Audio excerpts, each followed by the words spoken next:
Өнүккөн өлкөлөрдө милдеттүү эмдөөдөн өткөндөр төрөттөн кыйналып, кээ бир балдар өлүк төрөлүп жаткандыгы тууралуу маалыматтар соц тармакка тарап жатат. Кайсыл вакцина тууралуу сөз болуп жатканы белгисиз. Эмдөө чынында эле бул түр көйгөйлөргө алып келеби? Факт-чек KG аныктады. Дүйнөлүк саламаттыкты сактоо уюмунун маалыматы боюнча, кош бойлуулар үчүн коопсуз вакциналардын катарына COVID-19, селейме, көк жөтөл жана сасык тумоого каршы вакциналар кирет. Дүйнөлүк саламаттыкты сактоо уюму бардык өлкөлөр үчүн дары-дармектердин, вакциналардын жана медициналык буюмдардын сапатын, коопсуздугун, натыйжалуулугун жана жеткиликтүүлүгүн камсыздайт. Өлкөбүзгө келген вакциналардын курамы менен Республикалык ден соолукту чыңдоо борборунун сайтынан таанышууга болот.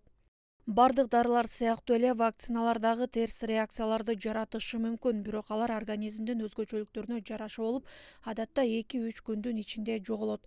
Эмдөөдөн кийинки олуттуу терс көрүнүштөр өтө сейрек кездешет. Эмдөө алдын ала турган оорулардын кесепеттери эмдөөдөн кийинки терс реакцияларга караганда алда канча олуттуу экенин унутпаңыз. Дүйнөлүк саламаттыкты сактоо уюмунун маалыматы боюнча, кызылчага каршы кош бойлуу болуудан мурун эмдөө сунушталат. Кош бойлуулук учурунда кызамыкка каршы вакцина алуу өтө сейрек учурларда боюнан түшүп калуу жана өлүү төрөлүү коркунучун жогорулатат. Андыктан кош бойлуу болуудан мурун эмдөө алуу максатка ылайыктуу.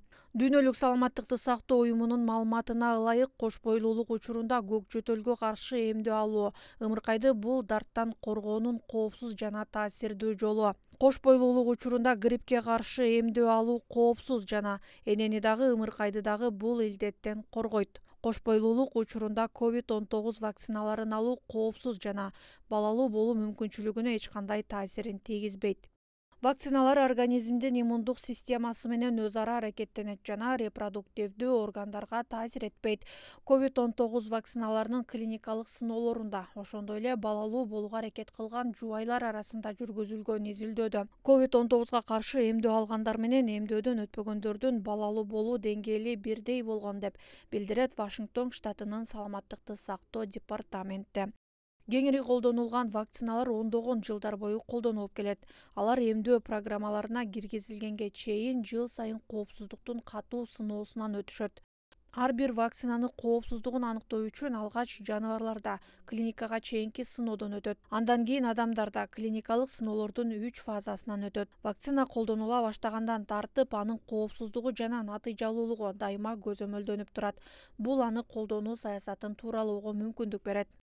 Жыйынтык жартылай чындык: кызамыкка жана кызылчага каршы вакциналар сейрек учурларда кош бойлуулуктун татаалдашына алып келиши мүмкүн, бирок башка вакциналардын көбү коопсуз.